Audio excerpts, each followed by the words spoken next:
게르토 오늘 하나님께서 주신 새날이 시작되었습니다. 여러분에게 하나님의 그 위로와 평강이 있기를 주의 이름으로 축복합니다. 오늘 함께 나눌 말씀은 마가복음 7장입니다. 바리새파 사람들과 예루살렘에서 내려온 율법학자 몇 사람이 예수께로 몰려왔다. 그들은 예수의 제자들 가운데 몇 사람이 부정한 손, 곧 씻지 않은 손으로 빵을 먹는 것을 보았다. 바리새파 사람과 모든 유대 사람은 장로들의 전통을 지켜 규례대로 손을 씻지 않고서는 음식을 먹지 않았으며 또 시장에서 들어오면 몸을 정결하게 하지 않고서는 먹지 않았다. 그 밖에도 그들이 전해받아 지키는 규례가 많이 있었는데 그것은 곧 잔이나 단지나 녹그릇이나 침대를 씻는 일이다. 그래서 바리새파 사람들과 율법학자들이 예수께 물었다. 왜 당신의 제자들은 장로들이 전하여준 전통을 따르지 않고 부정한 손으로 음식을 먹습니까? 예수께서 그들에게 대답하셨다. 이사야가 너희 같은 위선자들을 두고 적절히 예언하였다. 이렇게 기록되어 있다. 이 백성은 입술로는 나를 공경해도 마음은 내게서 멀리 떠나 있다. 그들은 사람의 훈계를 교리로 가르치며 나를 헛되이 예배한다. 너희는 하나님의 계명을 버리고 사람의 전통을 지키고 있다. 또 그들에게 말씀하셨다. 너희는 너희의 전통을 지키려고 하나님의 계명을 잘도 저버린다. 모세가 말하기를 내 아버지와 내 어머니를 공경하여라 하고 또 아버지나 어머니를 욕하는 자는 반드시 죽을 것이다 하였다. 그러나 너희는 말한다. 누구든지 아버지나 어머니에게 말하기를 내게서 받으실 것이 고르반 곧 하나님께 드리는 예물이 되었습니다 하고 말만 하면 그만이라고 말한다. 그러면서 아버지나 어머니에게 그 이상 아무것도 해드리지 못하게 한다. 너희는 너희가 물려받은 전통을 가지고 하나님의 말씀을 헛되게 하며 또 이와 같은 일을 많이 한다.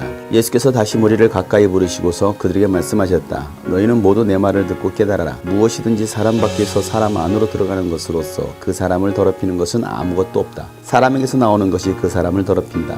예수께서 무리를 떠나 집으로 들어가셨을 때에 제자들이 그 비유를 두고 물었다. 예수께서 그들에게 말씀하셨다. 너희도 아직 깨닫지 못하느냐? 밖에서 사람의 몸속으로 들어가는 것이 사람을 더럽히지 못한다는 것을 알지 못하느냐? 밖에서 사람 안으로 들어가는 것은 무엇이든지 사람의 마음속으로 들어가지 않고 뱃속으로 들어가서 뒤로 나가기 때문이다. 예수께서는 이런 말씀을 하여 모든 음식은 깨끗하다고 하셨다. 또 그들에게 말씀하셨다. 사람에게서 나오는 것, 그것이 사람을 더럽힌다. 나쁜 생각은 사람의 마음에서 나오는데 곧 음행과 도둑질과 살인과 간음과 탐욕과 악의와 사기와 방탕과 악한 시선과 모독과 교만과 어리석음이다. 이런 악한 것이 모두 속에서 나와서 사람을 더럽힌다. 아멘. 오늘 말씀은 전통을 지킬 것인가 말씀을 지킬 것인가입니다. 바리새파 사람들과 율법학자 몇이 예수님께 찾아왔습니다. 왜 당신의 제자들은 씻지 않은 손으로 음식을 먹습니까? 라는 질문이었습니다. 왜 조상들이 전해준 전통을 따르지 않고 율법의 정결의식을 행하지 않고 빵을 먹습니까? 라는 질문이었습니다. 그 모습을 보고서 율법을 지키지 않는 제자들을 책망하고 예수님을 고발하려는 그런 의도가 숨어 있었습니다. 이 바리새파 사람들과 율법학자들은 조상들이 전해준 규례 613개나 되는 율법들을 지켜 행하고 있었습니다. 그 모든 것들은 다 겉으로 보여지는 것들이었습니다. 그 겉으로 보여지는 것들을 제자들이 행하지 않았다고 해서 율법을 어겼다라고 말하고 있는 겁니다. 그러자 예수님께서 이사야 선지자의 말씀으로 그들을 책망하십니다. 이 백성이 입술로는 나를 공경하되 마음은 나에게서 멀도다. 사람의 훈계로 교리를 가르치고 나를 헛되이 예비하는구나 라고 말씀하고 계십니다. 하나님을 헛되이 예비하는 사람들, 그러면서 너희는 하나님의 계명을 버리고 사람의 전통을 지키고 있다 라고 말씀하고 있습니다. 이 말씀은 참 오늘 우리에게 중요한 말씀입니다. 우리는 전통을 지키는가 아니면 하나님을 예비하는가. 많은 사람들이 전통을 따라 살아가고 있습니다. 전통을 따라 예배하고 있습니다. 마치 그 전통이 하나님을 예배하는 것이라고 그들은 생각합니다. 그러나 예수님께서는 그런 모든 것들이 헛된 예배라고 말씀하고 계십니다.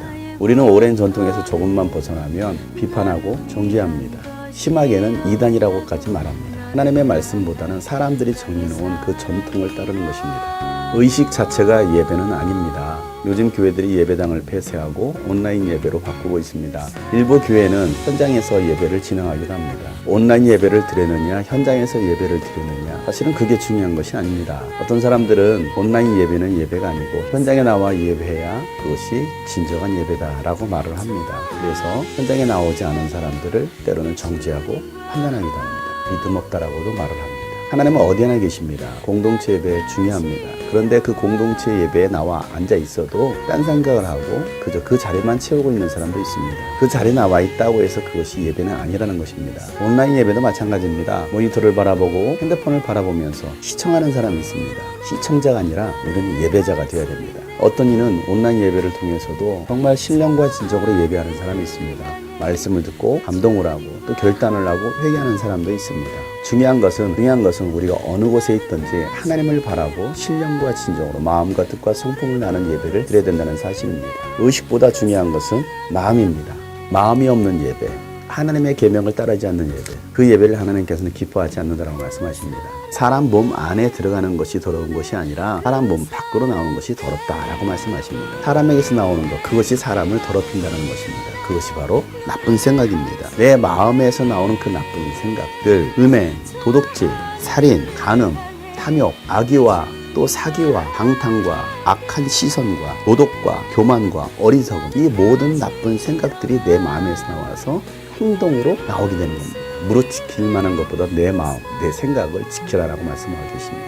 특히 내 마음의 생각이 교만하여서 사람들을 판단하고 정죄하고 있지는 않습니까? 사람의 전통이 아닌 하나님의 계명을 지키는 사람들, 하나님을 참되게 예배하는 우리가 되기를 간절히 소망합니다. 그 사람